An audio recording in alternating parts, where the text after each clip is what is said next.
Bagaimana dalam agama Islam seorang muslim karena jabatannya dia memberi izin berdirinya rumah ibadah seperti kelenteng, gereja, dia dapat dosa jariah mengalir terus. Siapa yang membuat yang tak baik falahu wizruha, dia dapat dosanya. Wa wizru man amila biha, dosa orang yang melakukannya sampai hari kiamat. Setiap berbunyi teng teng habis di belangkung malaikat teng kelompang teng kelompang teng. Assalamualaikum dulur.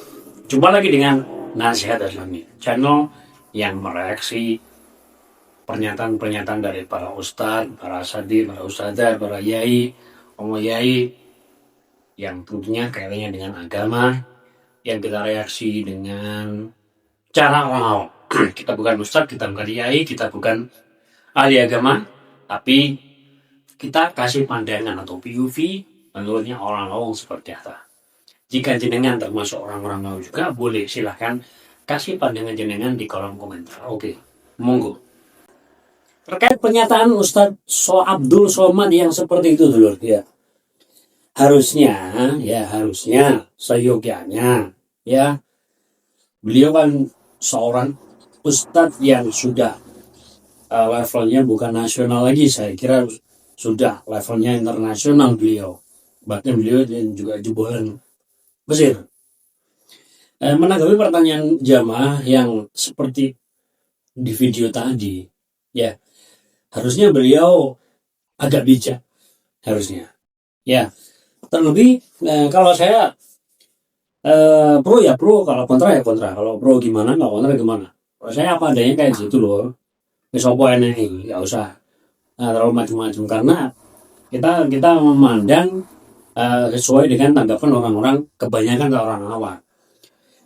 Jadi ketika ada agama lain atau tertentu ya meminta izin untuk mendirikan sebuah tempat ibadah, iya ketika dijudge langsung haram atau segala macam, nggak boleh, nanti jariah, dosa segala macam.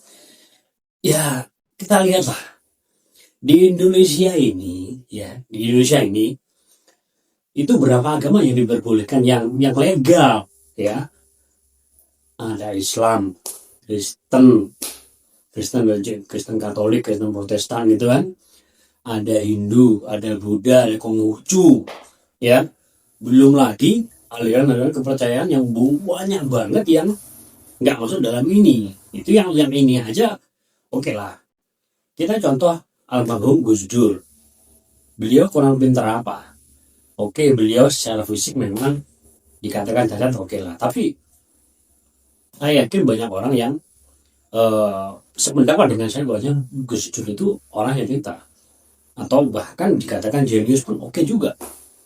Dia bahasa juga menguasai beberapa macam bahasa gitu kan, juga alumni pesantren, juga alumni Mesir juga kan. Beliau itu sangat plural sekali, ya. Andaikan saudara-saudara kita dinas di tempat tertentu yang mayoritas tidak sesuai dengan keyakinan atau agama kita, dan dilalah kesannya lah kita jadi pemuka atau penggede atau pimpinan dari daerah tersebut. Contoh yang paling simpel ya, kades mungkin, atau camat, ya, atau bupati. Nah, kita minoritas di situ. Saya cerita aja. Kita minoritas dan mayoritas adalah tidak sekeyakinan dengan kita. Kemudian apakah kita mau adikun atau kita membuat kekuasaan kita mutlak atau ya apa? Coba berpikir.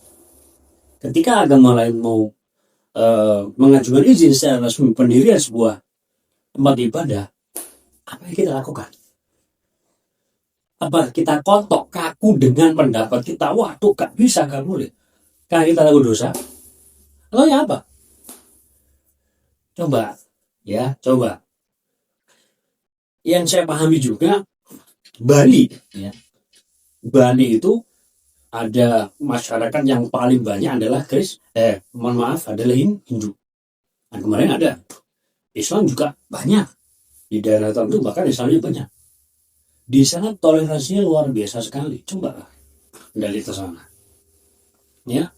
Ketika ada agama Hindu acara, banyak bangsa yang jaga pun begitu juga. Ketika acara orang Hindu, ya, ketika acara orang Hindu atau orang Muslim, banyak para pecalang-pecalang yang jaga. Orangnya kuat banget, kuat sekali di sana. Nah, di satu daerah di Banyuwangi, di salah satu desa di Banyuwangi, ini ada masyarakat mayoritas adalah masyarakat Muslim. Salah satu kecamatan, coba Anda cek, cross check. Ada, saya nggak nyebutin desanya apa, kecamatannya apa. Ada. Di situ masyarakatnya mayoritas Muslim. Banyak agama di situ. Ya, dalam arti banyak, ya ada Islam, ada Hindu, ada Kristen juga ada. Saya nggak nyebut kepercayaan yang lain, nggak ada. Ada Chinese juga ada yang pasti dia beliau saudara kita dari Cina pasti ya mengucu banyak. Ketika pemilihan kepala desa, ya, masyarakat di situ tidak bisa memenangkan yang mayoritas. Ya, padahal organisasi Islam banyak di situ. Dalam arti banyak ini yang gede, ya, itu ada. Namun 2 kali periode menjabat itu saudara kita dari non Muslim, dari saudara kita Kristen 2 kali periode. Loh, ya ada apa? Ini kok kesini arahnya ya seperti ini, Mas. Jadi ketika beliau yang menjabat, ya jadi kades di situ, apakah beliaunya akan adikun atau menyatakan kekuasaannya mutlak terus karena saya jadi wes yang saya kafir dalam Kristiani? Dia nih enggak bisa enggak seperti itu? Dia lebih warga, ya akib. Iya enggak? Konon sampai detik ini pun, ya beliau masih menjabat. Setahu saya 2 periode. Kalau lebih, saya nggak tahu.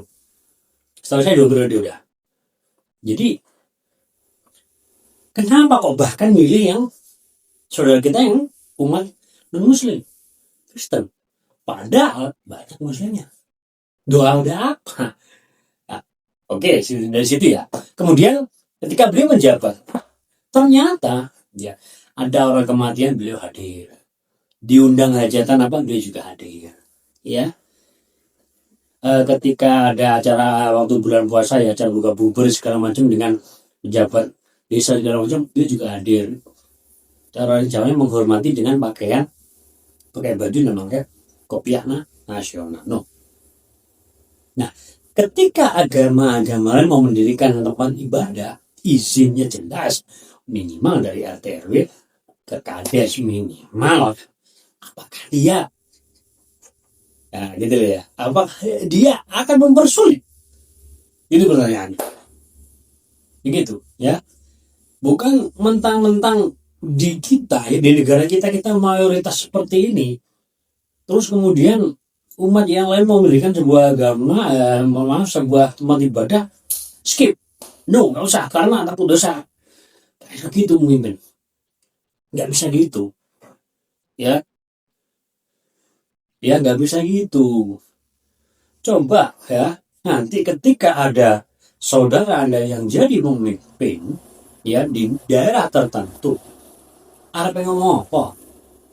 Ya, kita bangsa nasional, Indonesia adalah bangsa nasional. Kita juga harus nasional. Makanya dikatakan Indonesia adalah Bhinneka Tunggal Ika. Berbeda-beda ya, ragam suku bahasa. Bahkan agama kita juga banyak sekali kita. Banyak dalam arti yang disetujui negara, yang disahkan negara, ya, belum lagi aliran kepercayaan. Kenapa? Gitu loh. Ya pernyataan Ustaz Abdul Somad ini, oke lah, beliau mungkin saja ya memandang, menggarisbawahi, kalau di video tersebut saya pikir nggak ada garis bawahnya, menekankan bisa jadi secara Muslim atau secara hukum Islam atau secara gimana. Ya, tapi beliau juga dia menerangkan bahwasanya ketika seseorang jadi pemimpin di depan, ketika we off, gitu ya. Coba loh, Ya apa pendapat sampean lo? Kita sharing lah. Ya, saya yakin jenengan yang melihat video ini juga ada yang Muslim sama dengan saya juga. Ada juga saudara kita mungkin muncul di beranda YouTube sampean atau di Anda share kemana-mana. Ya coba pandangannya gimana? Ya, harusnya sekali berbeliau seorang ustadz yang kancahnya sudah, menurut saya sekali lagi bukan kancah nasional, bahkan sudah internasional, ya harusnya lebih bijak lagi. Tidak setengah langsung ngejudge seperti itu. Itulah ya. Artinya apa? Ya, kalau kita modelnya kayak gitu, kalau kita langsung ngejudge bahwasanya seperti ini, kalau pemimpin kita yang terdahulu, oke lah, saya katakan presiden kita yang terdahulu lah, katakanlah, ya salah kabeh, salah kaprah jadi. Apakah cukup cuma Muslim saja yang boleh mendirikan tempat ibadah? Ya, dan buktinya berbagai macam tempat ibadah ada di Indonesia. Tentunya yang disahkan negara, yang legal secara negara, yang hukum secara negara ya. Kalau yang legal kepercayaan, saya nggak komen. Ada, banyak sekali, banyak sekali. Mereka beribadah menurut keyakinannya sendiri yang monggo kosong. KTP bisa jadi Islam, bisa jadi Kristen, bisa jadi Hindu, bisa jadi Buddha atau yang lain. Konghucu. Hanya dia terdaftar di kependudukan negara Republik Indonesia. Cuma masalah kepercayaan kembali ke diri pribadi masing-masing. Next Trump, next tausiah, harusnya lebih bijak lagi dalam menyikapi sebuah pertanyaan. Kalau hanya sekedar kontroversial, kalau hanya sekedar ingin segala macam, gak usah gitulah caranya. Artinya apa?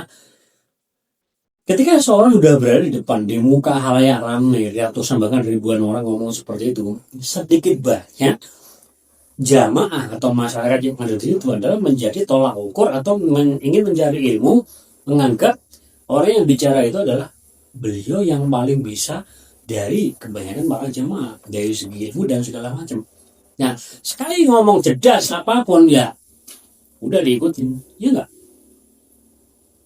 Ya kita memberikan statement, kita memberikan pernyataan, ya harusnya diikuti dengan alasan-alasan yang rasional, ya alasan yang rasional. Harusnya seperti itu, yang masuk akal. Ya kalau yang seperti ini tadi itu banyak warga kita bahkan yang mohon maaf yang Muslim pun juga kurang serg dengan pernyataan beliau seperti itu. Kalau menurut jenengan gimana dulu? Apa PV jenengan? Apa pandangan jenengan? Oke, silakan komen-komen, silakan kasih masukan di kolom komentar. Oke, terima kasih. Wassalamualaikum.